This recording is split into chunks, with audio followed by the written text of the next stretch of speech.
Chapter 11, Socratic Fundraising, Legacy Edition. How to ask for the gift in a will without fear or anxiety. Sure, asking for money is hard, but asking for an estate gift? Even experienced fundraisers can get squeamish. As Anne Melvin puts it, for many of us, asking for a bequest is akin to asking, "So when are you going to die and what are you going to leave us when you do?" And yet, it's vital. The right ask can be powerful. So, how can we do this? What are the right words and phrases? To answer this, let's start with theory. Theory and death reminders. Why is this so uncomfortable? Simple answer. Because it's about death.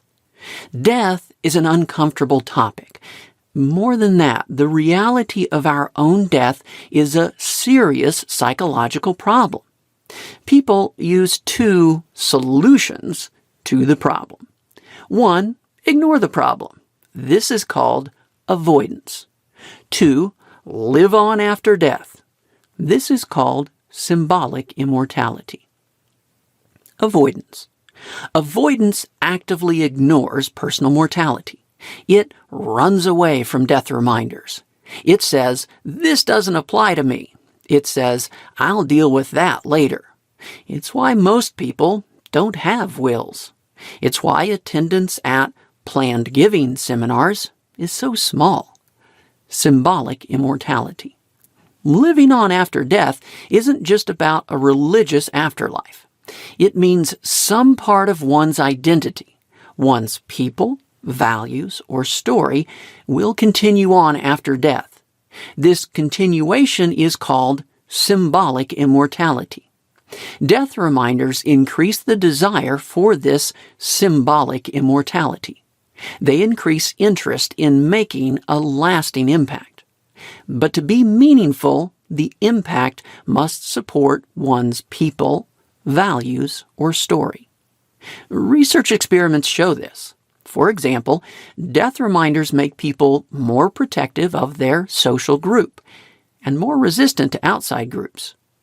Group opinions and social norms become more powerful. People become more interested in social prestige, fame, a positive life story, personal heroism, or putting their name on something. Death reminders highlight the question, what will they say about me when I'm gone?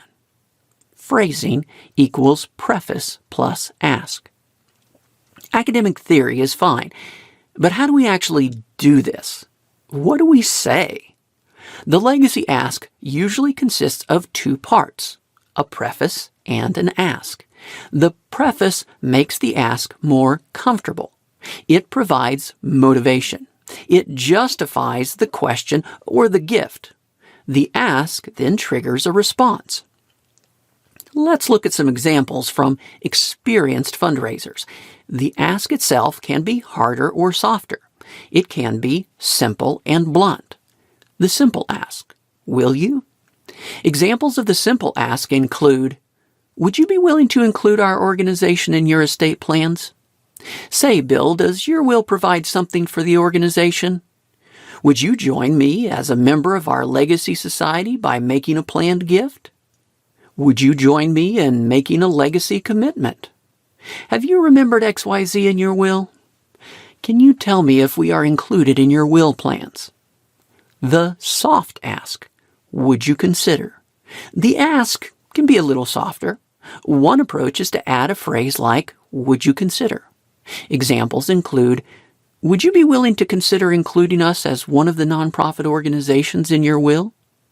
Would you consider including us in your estate plans? Will you consider putting this organization in your will? Would you consider leaving a specific amount or percentage of your estate to our organization? Would you consider a pledge commitment that isn't paid until you pass or when you no longer need it? Would you consider making a legacy gift? Of the types of planned gifts that we've talked about, which one would you consider? The softer ask. Thoughts? The ask can be softened even further. One way is to simply ask for thoughts on the topic. Examples include, what are your thoughts about making this kind of gift? Do you know that we have a legacy society that recognizes our donors who have included our organization in their future plans? Is that something you and I should be talking about? What would you say to someone who might be considering including us in their last will and testament? The softest ask, silence. The softest ask is merely implied. This approach begins with a preface. The preface mentions a gift and a will.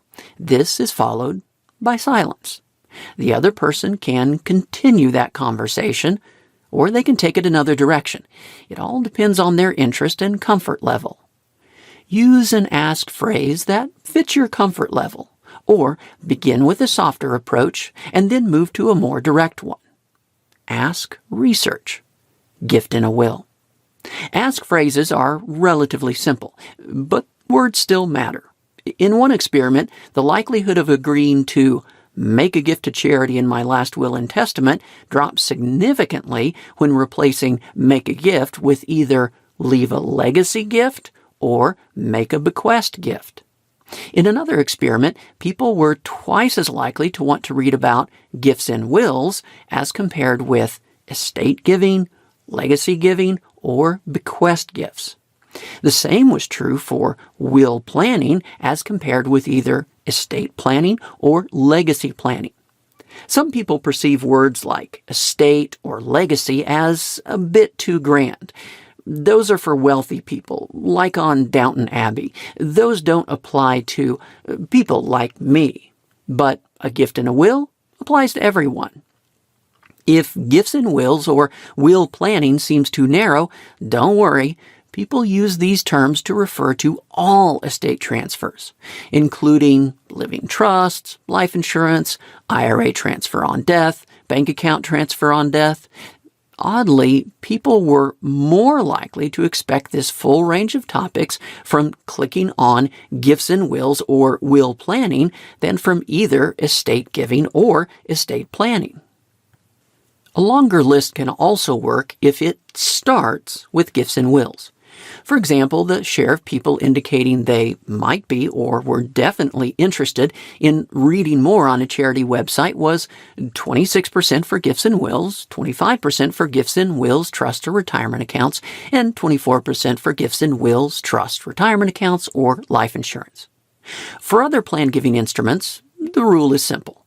Simple words outperform technical ones. Ask research. Death avoidance. It's important not to describe a gift with death language. In experiments, people were much more willing to make a gift to charity in my last will and testament than to make a gift to charity in my last will and testament that will take effect at my death. The gift was the same, but the description was different. Adding death reminders can trigger an avoidance response. Another experiment showed this for annuities. People were more likely to purchase one paying each year you live rather than one paying each year you live until you die. In another example, Patrick Schmidt of Free Will shared, "We just finished testing 50 different headlines across approximately 12,000 people to get folks to make planned gifts. And one headline performed nearly 2 times better than everything else. Here's the headline. Even if you plan to live to 150, you still need to make a plan." A later presentation shared an updated version as, "Even if you plan to live to 150, you still need a will. Get started today." These headlines don't lead with death.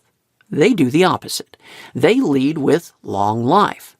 Signing a will is for people planning to live a long time. A logical headline might instead be, "You should make a will because you might die tomorrow." But this doesn't work. It leads with death. Death reminders trigger avoidance. The preface. The preface comes before the ask, but it's not mandatory. We can just make a naked ask. In one experiment, 2,000 people were completing their will planning. Half weren't specifically asked about charity. In this group, 4.9% left a gift to charity. The other half were asked, would you like to leave any money to charity in your will? In this group, 10.8% included a gift to charity. Just asking the question by itself worked. It doubled the share of wills including charity. Asking works, but it's often more comfortable or compelling to start with a preface. This can include the external issue preface. This matches the avoidance response. The identity preface. This matches the symbolic immortality response. The victory preface. This also matches the symbolic immortality response. Let's look at examples of each. External issue preface examples. Many people tend to avoid estate planning. Why? Because it's a death reminder. So it can help to have a non-death reason to start the conversation. We wouldn't normally bring it up. It's just that some outside issue is pushing the conversation. This might be because of a campaign deadline, a matching gift deadline, a problem, or it's my job. It can also help to have a non-death reason to sign the will now. If the donor signs it now, something important happens. Example phrases include 1. Campaign deadline. Legacy campaign deadline. We're in a campaign to get 100 new Legacy Society members before the end of the year. We're making great progress, and this then leads to an ask. Combined campaign deadline. So far, we're at 72% of our campaign goal for current gifts and 68% of our goal for planned estate gifts. You've already helped us in the first goal. This then leads to an ask. Leadership campaign deadline. The new planned giving campaign starts this fall. We'll be announcing our board participation at the banquet. Signing your planned gift before then could really influence others to take this step. This then leads to the ask. 2. Matching gift deadline. If signed by May 1st, planned gifts of up to $250,000 will be matched with a 10% cash donation in your name from the XYZ Foundation. For several charities, this approach has doubled or tripled planned estate gifts. 3. We've got a problem. We've run into a bit of an issue. The number of new people joining our Legacy Society has fallen off in the last year. Do you mind if I ask you a few questions about your thoughts on this topic? Or, we need your advice on some new Legacy fundraising ads. Would you mind sharing your thoughts on a few examples? Or, we held a planned giving seminar, but people didn't show up.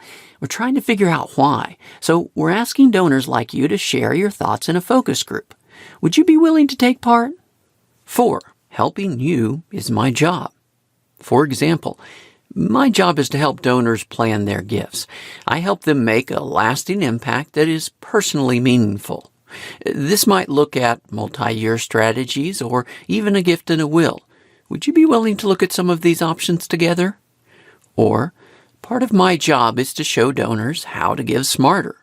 For example, any IRA money inherited by family members triggers income taxes, but naming our charity avoids those taxes. I'd love to show you some of these options. Would you mind getting together for a visit about this? These each give a reason to act. The reasons are about external, non-death issues. They're about campaigns, matching gifts, influencing others, sharing opinions, or tax benefits. The motivation isn't about death. This deflects the avoidance response. It makes starting the conversation easier. Identity preface theory. A compelling fundraising ask, or challenge, will include the steps of original identity connects to challenge, connects to victory, connects to enhanced identity. The resulting enhanced identity can be public, reputation, or private, personal meaning. In a cycle, these steps are identity connects to challenge, connects to victory, connects back to identity. Death reminders not only trigger avoidance, they also trigger pursuit of symbolic immortality. This is a resistance to disappearing. It increases attraction to ways in which one's identity, rooted in one's people, values, or history, can live on. A gift in a will can help. It helps when it continues the donor's identity. It helps when it links to the donor's people, values, or history. The goal of the identity preface is this. It should lead the donor to think, people like me make gifts like this. Original identity connects to challenge. First, this means I am the kind of person who makes gifts like this. Why is this true? Because the gift matches the donor's history, behaviors, values, beliefs, or group membership. In other words, the gift matches the donor's identity. It also means other people like me make gifts like this. These are people who share the donor's history, behaviors, values, beliefs, or group membership. In other words, they share the donor's identity. Identity preface examples. What does this look like in the real world? Here are some examples. Many donors who give as regularly as you have put our organization in their will. What are your thoughts about doing that? Or, Mrs. Jones, you are such a wonderful and loyal donor. Many of our most loyal donors are including Kent State in their estate plans in order to make an impact beyond their lifetime. Have you ever considered remembering Kent State in your will? Or, I can't say thank you enough for all your support for so many years. Would you consider extending your amazing legacy by including us in your estate plans? Or, thank you so much for all your support for so many years. We truly appreciate it. Donors like you who have supported us for so long often include a gift in their estate plans. I'd love to say thank you for that as well if you've done so. Have you included us? Have you considered it? Or, John, you've been a terrific supporter of Friends of Shakespeare. I want to thank you for all you have done for us over the years. I'm curious, what are your thoughts about becoming a member of the Fortinbras Society? Response, what is the Fortinbras Society? This allows you to describe other committed members of the society. Mention someone that he knows. Or, I've found the mission so compelling and the program so meaningful that a few years ago I made a planned gift because I wanted to make certain that my support continued into the future. Other people I've met have wanted to make sure that their support continues as well and have let us know that they've made legacy gifts too. Could I take a few minutes before we're finished here and tell you briefly about our legacy giving program and how we plan to use these gifts? Identity Preface Research. People like me. Does this really work?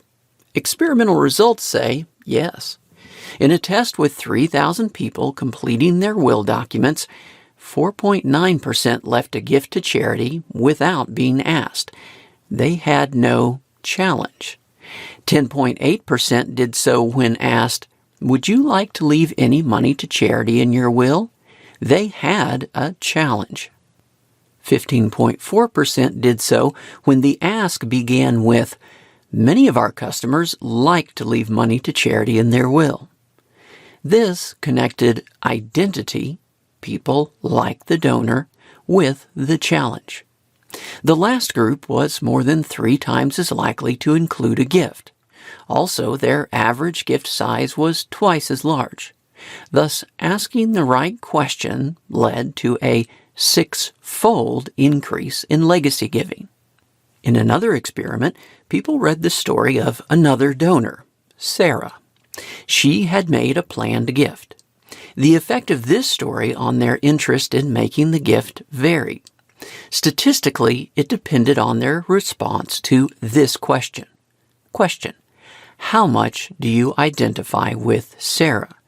With options of she is a lot, somewhat, a little bit, not really, or not at all like me.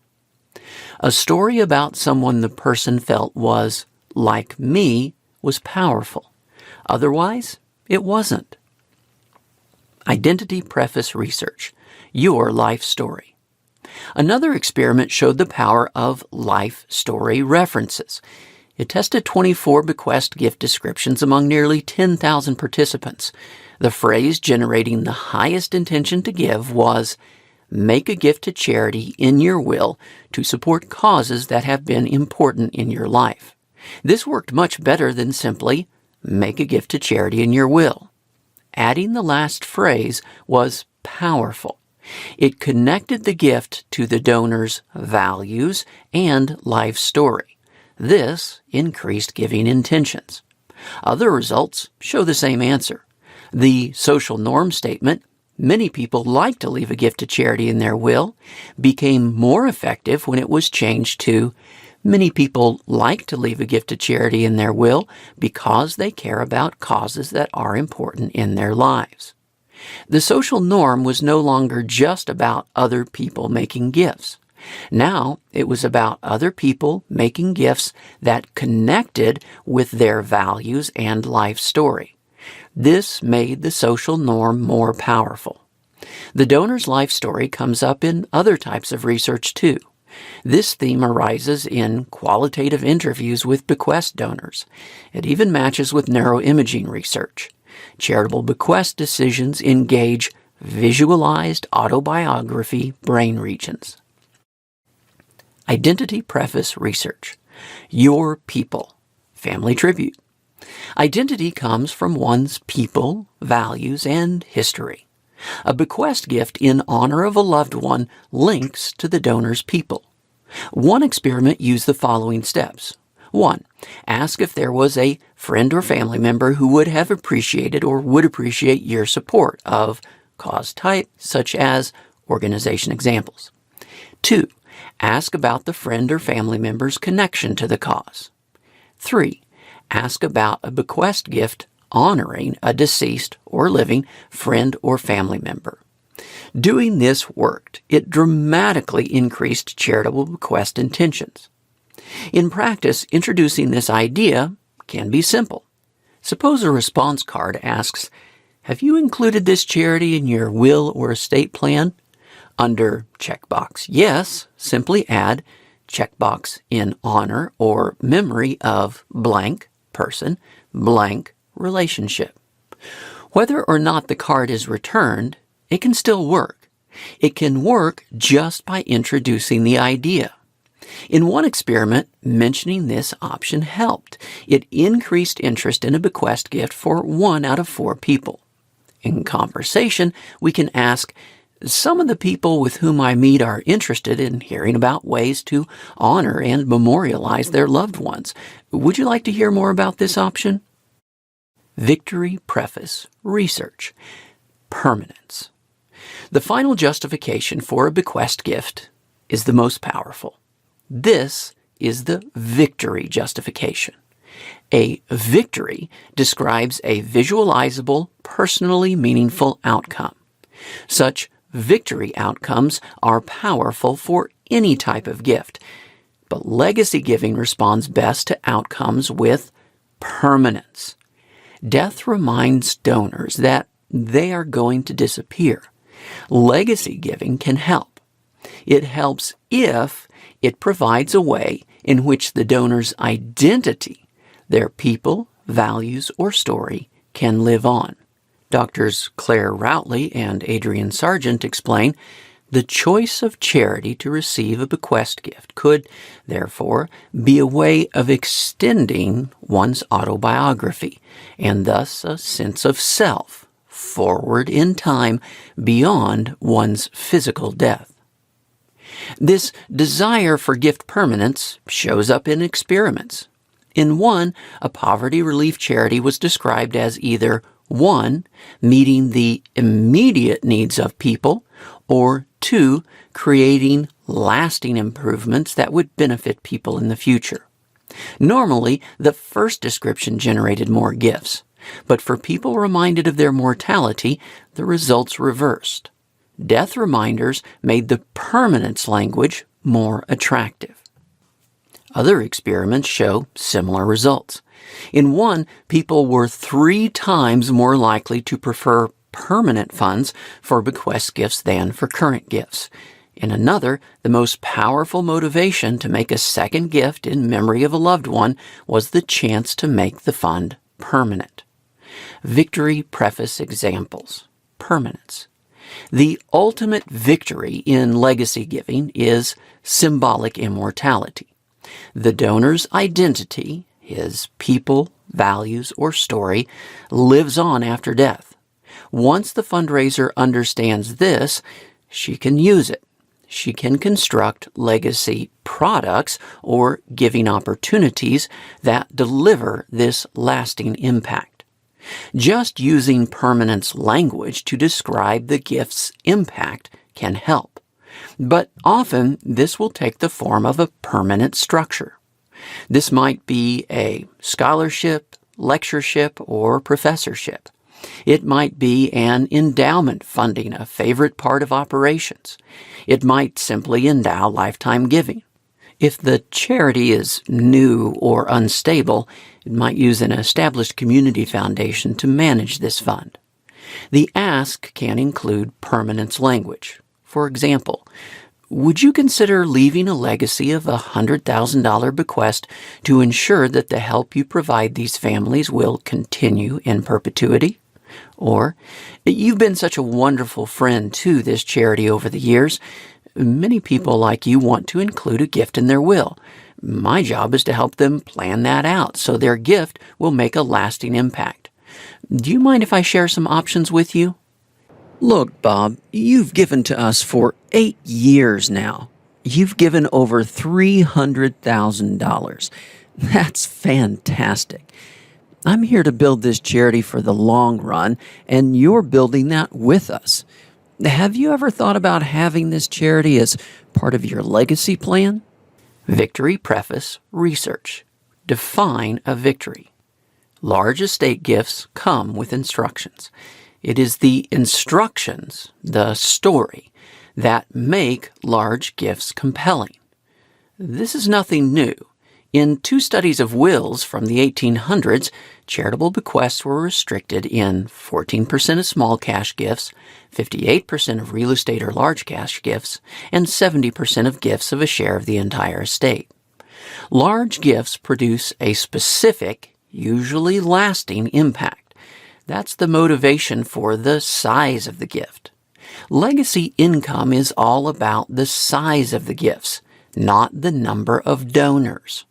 The money comes almost entirely from extreme gifts. For example, most charitable decedents, 60%, leave less than 10% of their estate to charity. These are the normal donors. Taken together, they transfer only 3.8% of all charitable bequest dollars. The money doesn't come from normal charitable decedents. It comes from extreme gifts. The identity preface works to get a bequest gift. The donor includes the charity because of the donor's people, values, and history. But this doesn't give a reason for making a gift of a specific size. It doesn't motivate the large bequest gift over the small one.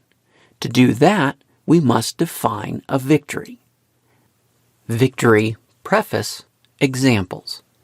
Define a victory. Increasing the size of a planned bequest starts with victory. The donor can define a personally meaningful victory. This can begin with a question like, "Tell me, what would you like to accomplish with your gift?" Or, "Have you ever thought about how you would like your gift to be used?" These questions lead to conversations about impact. For example, we might continue. "The reason I ask is this. I was working with another donor. You remind me of him. You both have a real heart for this cause." This references identity. He decided to create a permanent endowment for a scholarship, lectureship, professorship, our blank operations. It will here describe the impact. This defines a victory. This will come from an X dollar gift in his will. Would that type of gift appeal to you? This presents a challenge. The donor's reactions then guide the conversation. If the example gift is too large, their reaction will show this. We can then describe a smaller gift option. If the area of impact isn't compelling, their reaction will show this. We can then discuss what area would be a better fit. The process helps the donor construct a personally meaningful victory. When a larger gift creates a specific, lasting, meaningful victory, it makes sense. Otherwise, it doesn't. For real money, the charity must offer real value. It must deliver real victory. Ideally, it offers symbolic immortality. Victory preface. External competition. Every charity has competition. This may include older, more established charities, but mostly it's the private family foundation. In philanthropy, the most powerful permanent expression of identity is the private family foundation. It lives forever. It follows the donor's values and rules forever. It's typically named for the donor or the donor's family. For estates over $5 million, 78% of charitable bequest dollars go to private family foundations. Let that sink in. Public charities get only 22% of charitable bequest dollars from estates over $5 million. Charities are losing the battle. Many don't know they're even in a battle to start with. Many aren't even trying to compete. Victory preface. Internal barriers. Charities are losing to private family foundations. One reason is that few are even trying to provide value to legacy donors. They aren't offering any victory, much less a permanent one. Charity managers often resist doing this. Their attitude might sound like the following: deliver value to legacy donors? No. The donor's job is to deliver value to us. Besides, that just turns unrestricted money into restricted. Helping a donor define a meaningful victory works.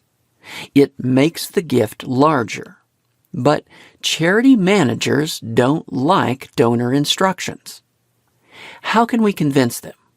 One way is to point to the competition. For example, we might say, the donor wants to put these instructions with their money.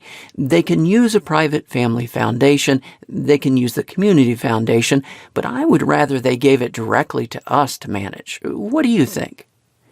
Or justify donor conversations as risk management. They avoid future problems. For example, I ask legacy donors what they want to accomplish with their gift.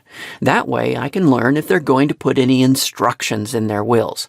Sometimes those instructions are a problem. If we don't learn about it until after they die, we might have to reject the gift. We just lose that money.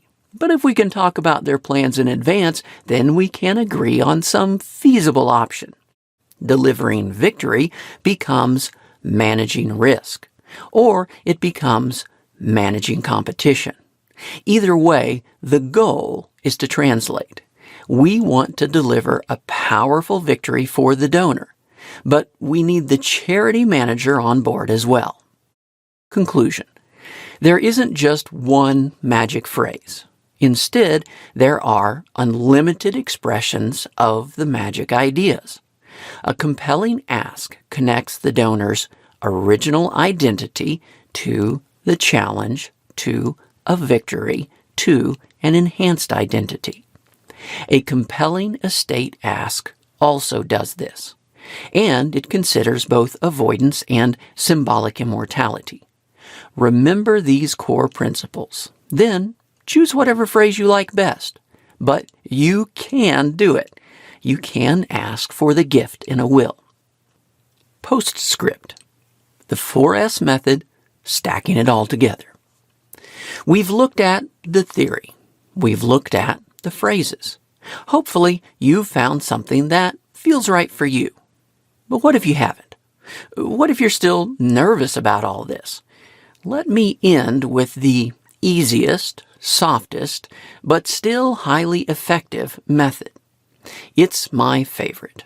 Anyone can do it. I like to call it the 4S method. That stands for 3 stories, then shut up. At some point in a conversation, it's common to give the donor an update. Suppose, for example, an alumnus asked, "What's new at Texas Tech?" I might respond by mentioning a new coach. Then I might mention a new building. Then I might say, "Oh, and John Smith did a neat thing. Did you know John? He graduated 2 years before you." No. Well, John spent his career helping other people get their finances in order. And he recently signed a new will that one day will endow a permanent scholarship for our financial planning students. And then I take a drink. Silence. Wait for a response. If the donor wants to pick up this conversation, he can do so. If he doesn't, I could choose to then move up the list of asking phrases. But even if I don't, just sharing this little story is powerful. Notice the details here. It's the 3rd story. It doesn't lead with death. It's about someone like the donor. It shows that people like me do things like this. The gift reflects the person's life story. It's an expression of identity. The gift makes a permanent impact. Their identity lives on. The details match both avoidance and symbolic immortality. This works. It's not just a matter of speculation. I've tested many approaches to increase interest in a charitable bequest. The most powerful was this one.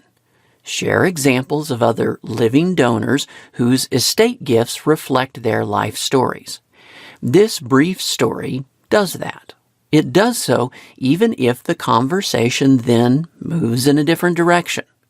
Of course, the details of the story can change. The person need not have graduated near the same time. They might be similar in some other way.